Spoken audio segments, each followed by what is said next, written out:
Olá, meu nome é Júlia Galvani, este é o quadro Pioneiros de Luz e hoje temos o prazer de entrevistar o pastor Dimas Artiaga e sua esposa Shirley. Bom dia ao casal, obrigada por ter aceito o convite.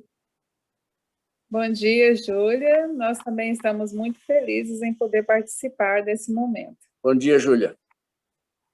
Muito bem, então nós vamos começar falando um pouco, pastor Dimas, sobre a sua infância. A primeira pergunta que eu gostaria de fazer ao senhor é que o senhor nos falasse um pouco sobre os seus dados, né, o seu nome completo, onde e quando o senhor nasceu, quem foram seus pais e seus irmãos, e onde que o senhor passou a sua infância, como que foi a sua infância?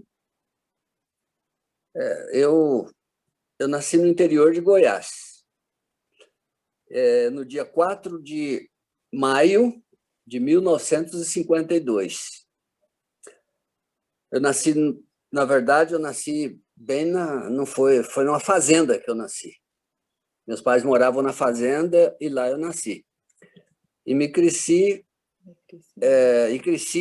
naquele ambiente de fazenda até uns 12, 13 anos, quando meu pai me levou para o antigo IAC, GAC, IAC, e hoje o NASP Campus Hortolândia. Eu também, na minha infância, a primeira instrução que eu recebi foi por parte da minha mãe. Minha mãe foi minha professora nos 4 anos do ensino primário, como era conhecido naquela época. Então, eu tenho mais 5 irmãos, nós somos 6 ao todo. O nome do meu pai é Francisco Pereira Artiaga e da minha mãe, Dulcinéia Costa Artiaga, ambos falecidos. Pastor Dimas, quanto à sua conversão, nos conte um pouquinho como foi esse processo. O senhor já nasceu em uma família adventista? Como que o adventismo chegou até o senhor ou até a sua família? Sim, eu sou a 3ª geração de adventistas na família. O meu avô era comportor. Ele foi comportor em Minas, foi comportor em Goiás. O nome dele é Domingos Costa, é um pouco conhecido daquela época, né? E eu sou a 3ª geração de família adventista. Então, nasci num lar adventista, cresci num lar adventista e continuo sendo adventista. Que legal. Houve uma pessoa que foi marcante para que o senhor decidisse seguir esse caminho da sua família, o caminho de Cristo? Sim, a primeira pessoa marcante, eu acredito que foi o Espírito Santo de Deus. E na esfera humana, eu atribuo aos meus pais. E eles procuraram em mim o conhecimento bíblico, né, e o desejo de servir a Deus. Amém. E o senhor se lembra o ano e o local do seu batismo e quem foi o pastor oficiante? Faz tempo, hein? Faz bastante tempo. Quantos anos o senhor tinha? Eu creio que eu tinha de 8 para 9 anos e fui batizado na fazenda Fanha, interior de Goiás, como eu disse, município de Mara Rosa, pelo pastor Léo Ranzolin. Então, o ano, a data certa, eu posso até calcular aqui, porque eu tinha 8 anos, então foi 1960. Ok. Quanto à sua educação, o senhor já nos disse que a sua mãe, né, lhe instruiu nos primeiros 4 anos. Depois o senhor poderia nos falar um pouquinho sobre o momento que o senhor foi para o GAC, né, hoje o NASP Hortolândia, onde o senhor fez o colegial, e depois sobre a decisão de fazer teologia. Ok.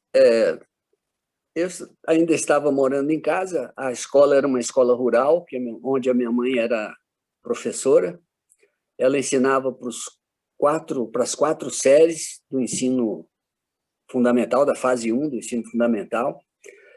E eu estudava ali com ela quando, numa noite daquelas, depois de termos jantado, eu estava deitado no colo dela, me lembro ainda como se fosse hoje. Ela abriu um pouco as pernas, aquele vestido longo assim, fez aquela cadeira e eu sentado ali, ela passando a mão na minha cabeça, ela me avisou que eu iria, no dia seguinte, vinha para o IASP. Meu pai me traria para o IASP. Eu não entendi bem aquele negócio, mas assim, nunca tinha saído de casa para lado nenhum.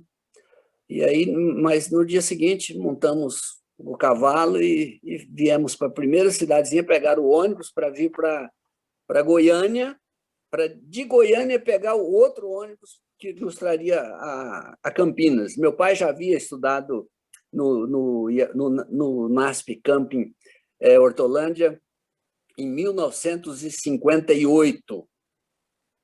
Então, ele veio, conheceu o colégio, voltou, já era casado, voltou, e aí começou a mandar os filhos. E eu fui o primeiro deles. E a ficha só caiu que eu estava saindo do seio da minha família quando meu pai entrou no ônibus, me deixando no colégio.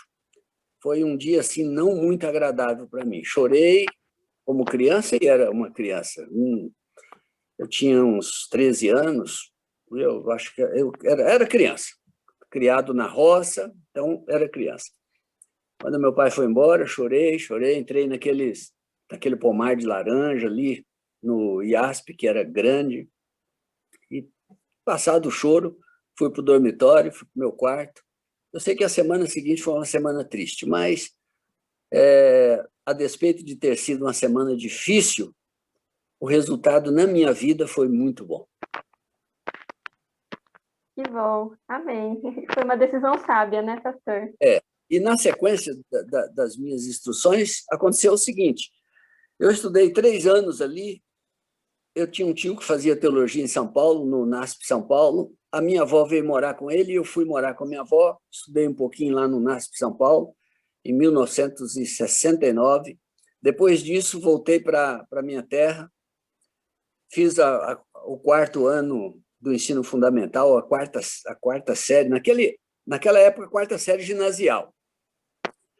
Terminado o ginásio, me ingressei no 2º grau, fiz 2 anos de contabilidade na minha terra, em Uruaçu, que eu fui, assim, depois que eu voltei de São Paulo, aí já me estabeleci em Uruaçu, na cidade de Uruaçu, e ali eu continuei os meus estudos. Trabalhava de dia e estudava à noite.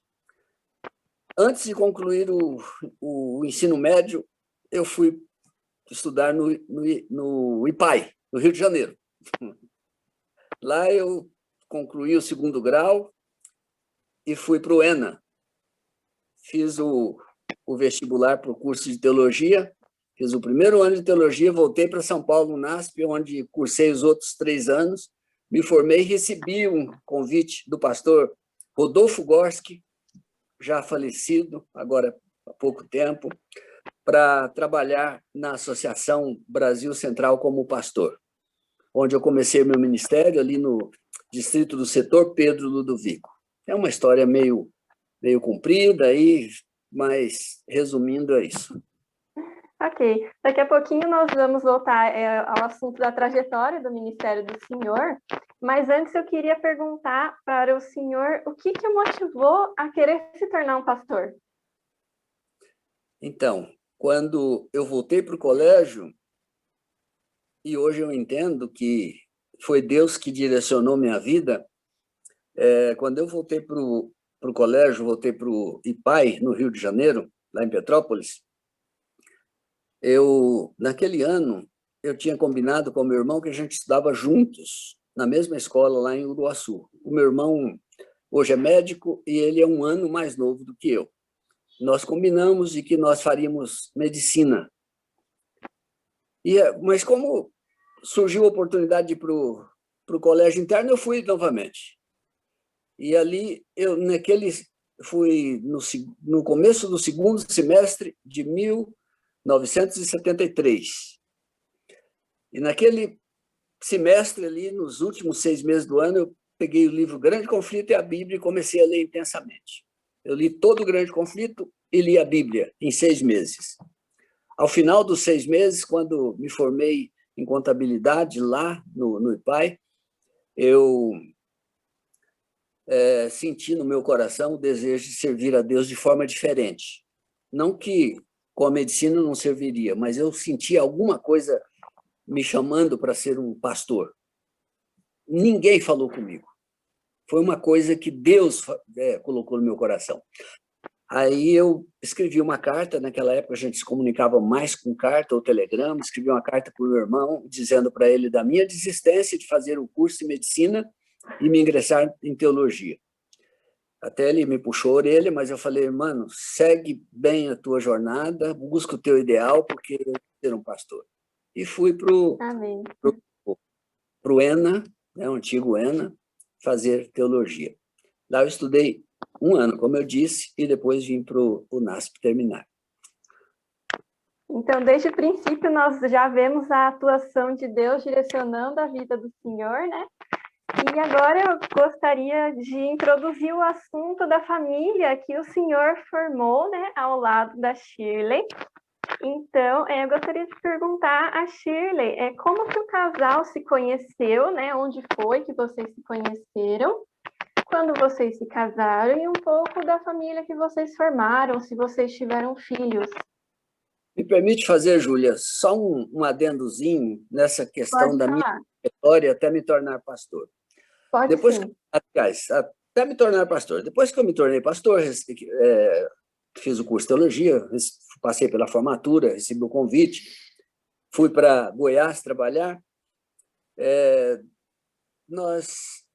Em julho, eu não vou contar a história, ela vai contar, mas em julho nós casamos e eu fui passar uns dias de férias na casa do meu pai, na fazenda. Meu pai tinha uma casa numa cidadezinha pequena chamada Uruaçu e tinha uma fazenda e eu fui lá para a fazenda. E quando estávamos ali, eu e a minha esposa, meu pai convocou uma reunião depois da janta e chamou meus irmãos, minha mãe e a gente e começou a conversar conosco, me contou uma história que eu não sabia até então. E depois fez um presente para nós. A história foi o seguinte: ele disse que a época do meu nascimento foi difícil. Como eu disse para você, eu nasci lá na roça, literalmente, e no momento do parto da minha mãe, as coisas ficaram difíceis, a parteira estava lá, minhas avós, e elas lutando para o meu nascimento, mas não nascia.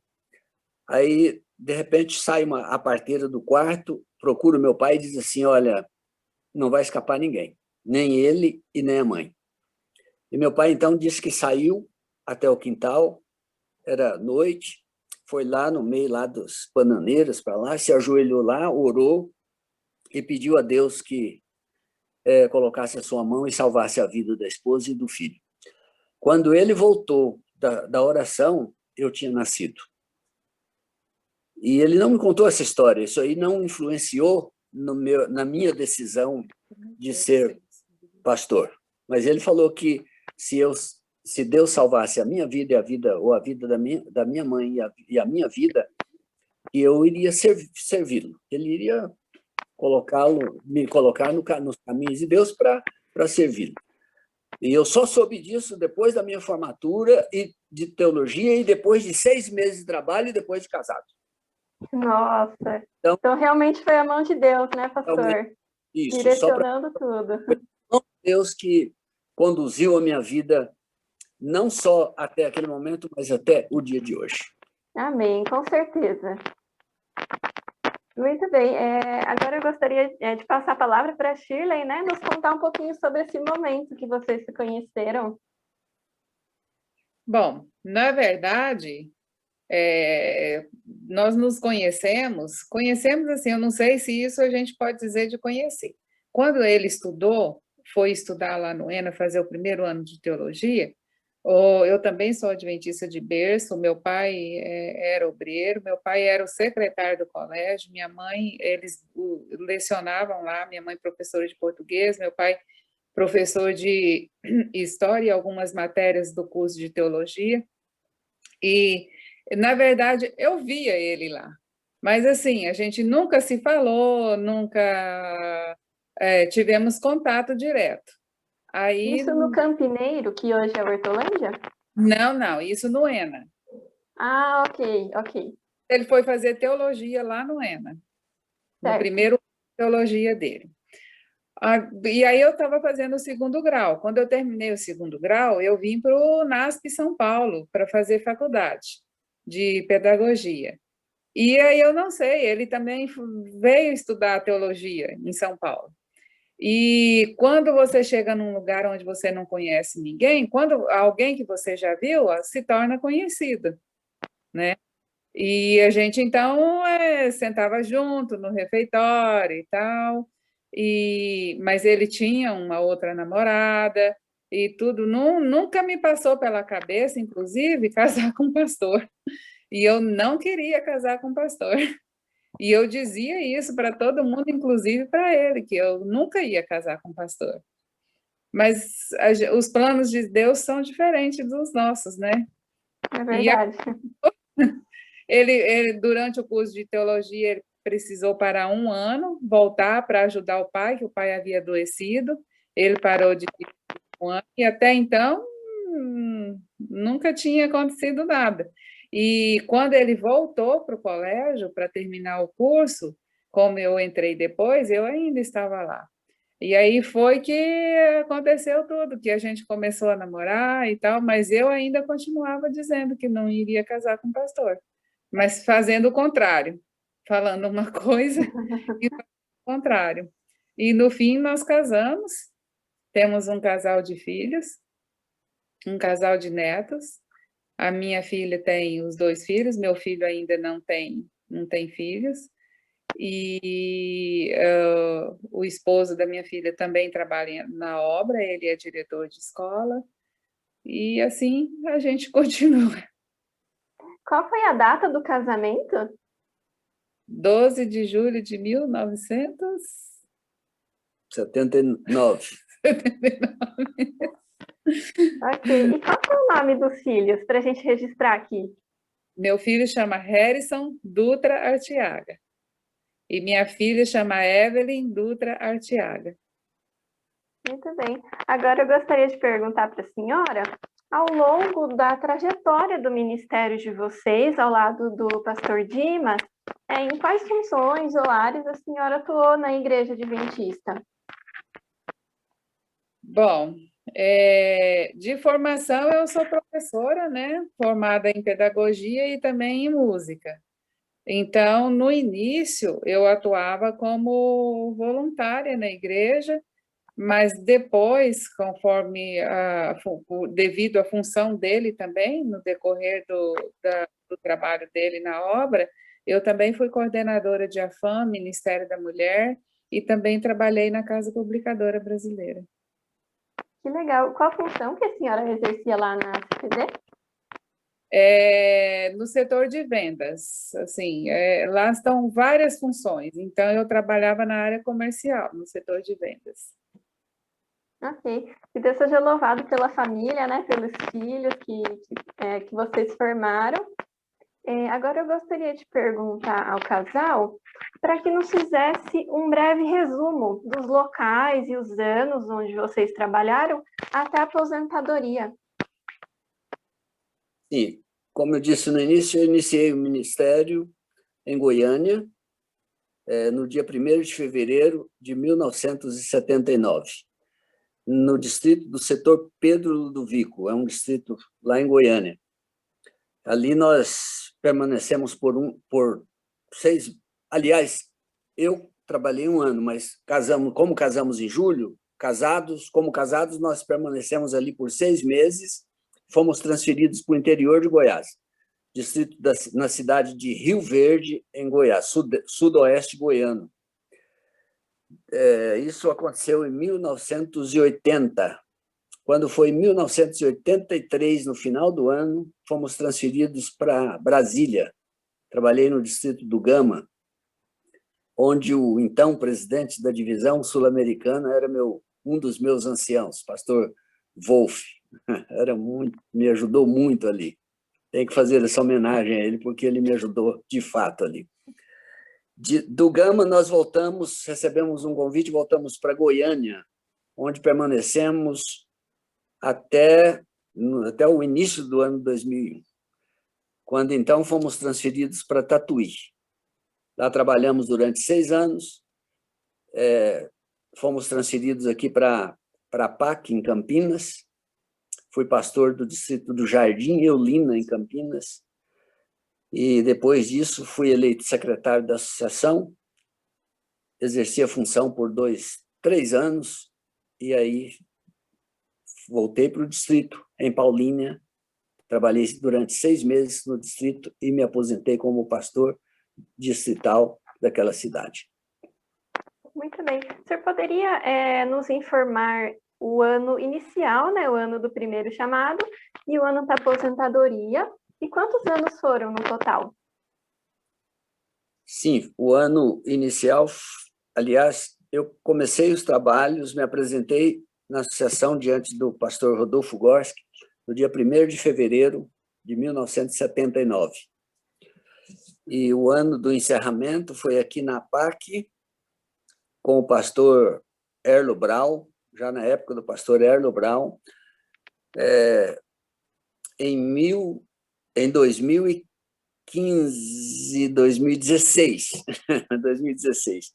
Eu trabalhei mais um ano depois de aposentado. Quantos anos foram no total, o senhor fez a conta? 37 anos. 37. Então, pastor, agora uma pergunta especial. Ao longo de 37 anos de ministério, qual que o senhor considera que foi o seu legado? Como que o senhor pensa que foi usado por Deus para a disseminação do evangelho, para o crescimento da obra? Olha, eu diria para você assim, resumindo, que eu não fui aquela expressão, mas no meu coração eu servi a Deus com interesse, com integridade, com dedicação, e penso que os frutos é que testificarão de que realmente Deus me usou. É verdade. Eu nunca contei, não mensurei, mas eu sempre alcancei os alvos de batismo, até um pouco mais, e eu creio que eu devo ter batizado em torno de umas 5.000 pessoas no meu ministério. Para mim, o resultado do discipulado, para mim, é a maior evidência de que uma pessoa foi ungida por Deus para o ministério. Com certeza. Pastor, o senhor teria uma história marcante em que o senhor viu a mão de Deus na sua vida ou no seu trabalho? Olha, eu tenho várias histórias da intervenção de Deus na minha vida. Várias. Mas Deus me conduziu durante todo o meu ministério, assim mesmo, porque ninguém exerce o ministério durante uma vida toda sem passar por dificuldades, transtornos, provações, sabe? E sempre Deus me ergueu. Nos momentos mais difíceis do meu ministério, eu sentia que Deus me sustentava. Sempre. Amém. Eu gostaria de registrar aqui que eu nunca me ajoelhei para orar e disse assim, por que o Senhor está permitindo isso comigo? Pelo contrário, eu sempre agradeci as providências de Deus na minha vida. Então, Amém. uma vez, depois do trabalho, vou contar uma historinha pequena só para você ver. Depois de iniciar o ministério, a gente sempre ia na casa dos meus pais, na casa dos pais dela e na casa dos meus pais.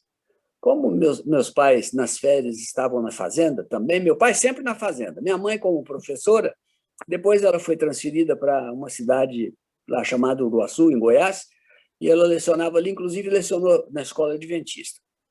Mas nas férias, quando a gente ia, a minha vontade é de ir para a fazenda, então nós íamos para a fazenda. E eu me lembro um dia que eu fui pescar com meu pai, porque eu gosto de pescar. Gosto de pescar seres humanos, mas eu gosto de ficar na beira do rio descansando. E então, nós fomos um dia, pescamos, voltamos, e eu esqueci um objeto do meu pai do outro lado do rio, e a travessia era só por canoa.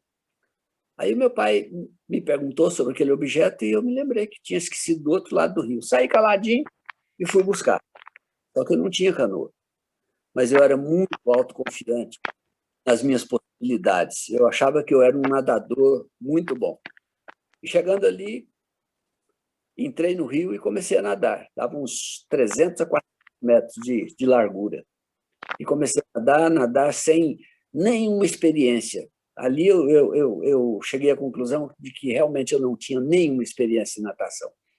Fui nadando, faltando uns 100 metros para chegar, de 50 a 100 metros para chegar nas margens do outro lado, eu me cansei.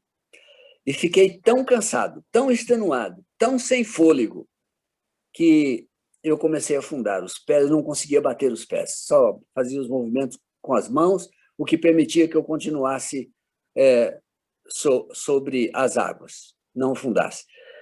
E em um determinado momento eu percebi que eu ia morrer mesmo. Aí eu disse assim, meu pai, se o senhor tem um propósito para a minha vida, o senhor tem que me tirar daqui, porque morto não chega em lugar nenhum. Naquele instante, quando eu clamei por socorro, os meus pés tocaram algo sólido embaixo de mim, 1,5 metro abaixo de mim.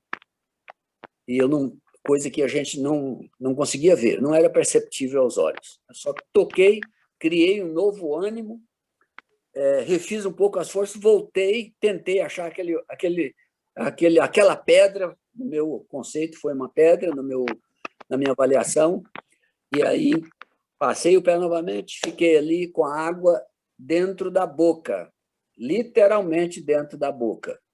Metade de água e metade de respiração, aquela angústia danada, mas foi o suficiente para eu descansar, retomar a energia e terminar a travessia. Então, esse foi um momento de livramento milagroso que Deus fez na minha vida e dentro da minha esfera de conhecimento e consciência. E eu não me esqueço disso. Fora outros livramentos assim fantásticos. Deus nunca, eu não sou exorcista, mas Deus nunca permitiu que o diabo me confrontasse. Nunca, nunca. Sempre que eu era chamado para enfrentar a situação, eu orava antes. Quando eu chegava lá, o diabo saía. Eu diria assim que, naturalmente. Que bênção, pastor. Nós realmente vemos a atuação de Deus, né? Que Deus seja louvado, pastor, por tantas bênçãos que Ele concedeu na sua vida. Amém. Agora, quanto ao cuidado com a saúde, como que vocês consideram esse assunto importante para a vida de um pastor, de um obreiro? Eu creio que eu nunca fui assim... Eu nunca fui exagerado com respeito à minha saúde. Eu sempre me mantive dentro de uns parâmetros. Assim. Nunca exagerei na questão alimentar, nem para a esquerda nem para a direita. Nunca fui excesso para lado nenhum. Sempre procurei assim, ser equilibrado. Por exemplo, vou citar para você. Quando eu tinha, no meu segundo ano de ministério, eu parei de tomar todo tipo de refrigerante que você imagina. Mas não foi porque... Não foi assim... De repente, eu fui ao médico e ele falou assim, não é bom você tomar refrigerante. E eu parei de tomar refrigerante. Nunca mais tomei refrigerante. Não sinto vontade. Então, as coisas aconteceram assim, Deus foi colocando as coisas no coração da gente. A gente tem uma dieta saudável, eu acredito. Tá? Tem o meu suquinho matinal, suco verde, que não é só verde, né? Inclui frutas, verduras. Eu faço um suco bem misto, que a gente toma de manhã. Procuro tomar as minhas refeições só quando eu tenho fome. Essa é uma decisão que eu tomei para a minha vida, só quando eu tenho fome. E eu não sou magro. Eu tenho um alvo na vida de emagrecer 6 a 7 quilos. Então, mas eu evito, assim, comer exageradamente. A gente segue os princípios que a gente tem na Bíblia e no dom de profecia. O equilíbrio é tudo, né? Equilíbrio é tudo. Agora, já caminhando para o final dessa entrevista, gostaria que o pastor Dimas e a Shirley, cada um falasse o verso favorito da Bíblia, né? E aí nós vamos finalizar com um conselho, pode ser para os irmãos na fé, os novos obreiros, novos esposos de pastores, qual a mensagem que vocês queriam deixar para quem for assistir esse vídeo? O meu verso favorito é: entrega o teu caminho ao Senhor, confia nele e o mais ele fará. E o que eu tenho de deixar assim de mensagem é que assim a confiança em Deus, não é?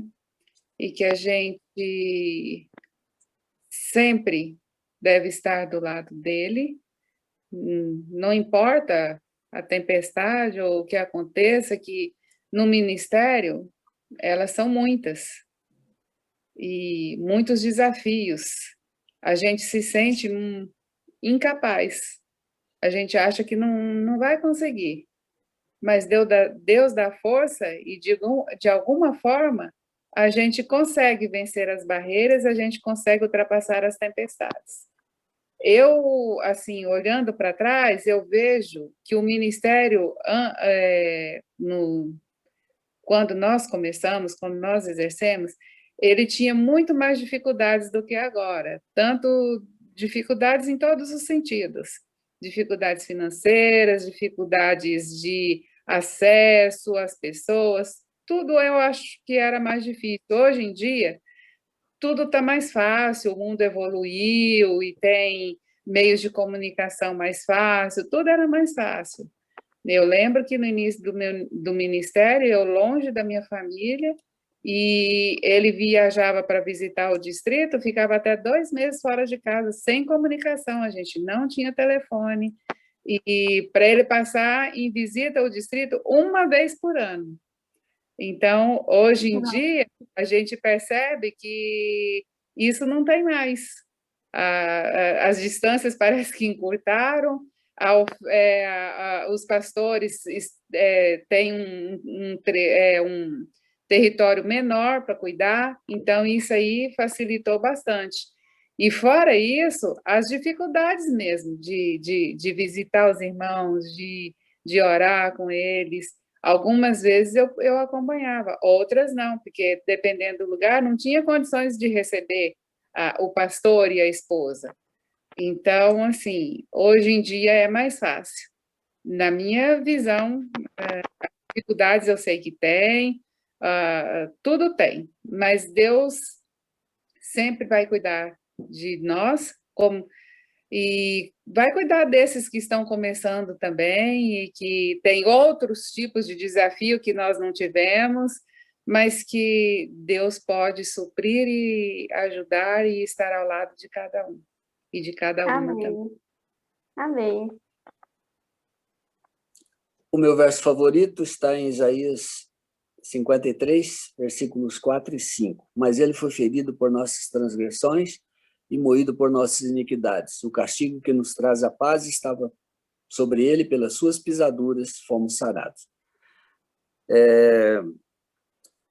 Eu gostaria de dizer para você, Júlia, que Deus, quando ele chama, não só para você, mas para todos aqueles que virem esse vídeo, que assistirem esse vídeo, essa gravação, que Deus, quando ele chama uma pessoa para servi-lo, ele sustenta, ele dirige, ele guarda, ele conduz da melhor forma possível, que a gente não precisa preocupar. Mas eu gostaria de dizer também que o chamado para o ministério não é um convite para dirigir uma empresa, que o ministério não é um negócio.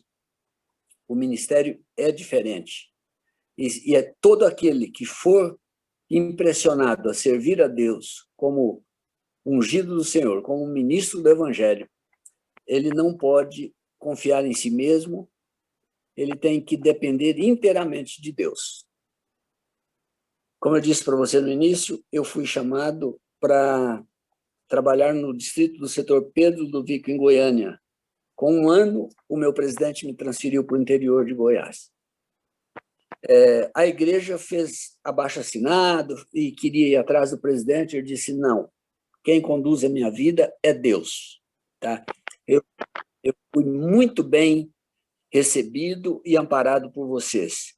Vocês me ajudaram bastante, e eu agradeço, mas Deus está me chamando para um outro lugar. Nós fomos, e assim foi em todos os distritos por onde passamos.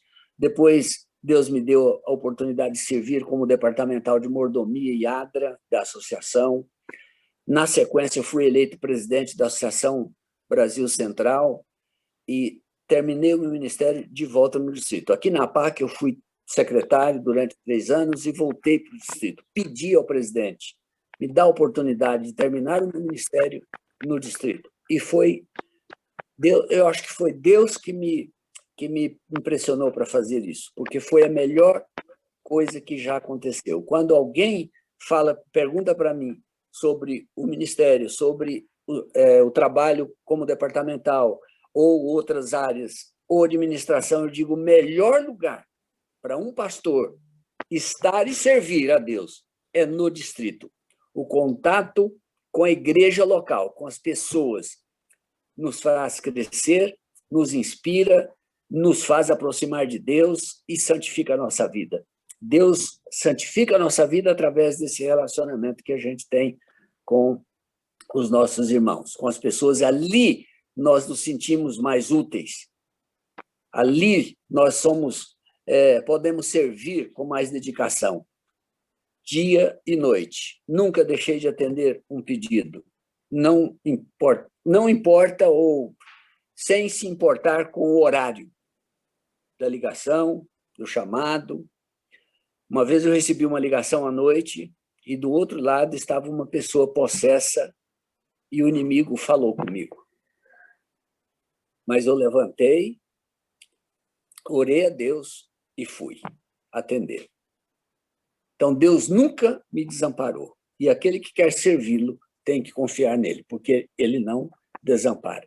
Não pode vir para o ministério pensando em salário, pensando em cargo e posição, tem que vir pensando em ser um servo de Deus. Se a pessoa fizer assim, ele vai ser feliz o tempo inteiro e vai continuar sendo feliz. Eu sou uma pessoa feliz. Amém. Eu servi a Deus e sou uma pessoa feliz, mesmo Amém, aposentado. pastor. Amém. Olha, eu queria agradecer muito, casal, por ter dedicado um pouquinho do tempo de vocês nessa manhã para contar o testemunho mesmo de vocês, como Deus os conduziu desde o início, né? Desde o nascimento, e tantas histórias maravilhosas. Então, que Deus seja louvado pela história de vocês e que Ele continue abençoando, né, a vida, a família, esse ministério que continua, né, até a volta de Jesus. Então, muito obrigada. Nós é quem agradecemos.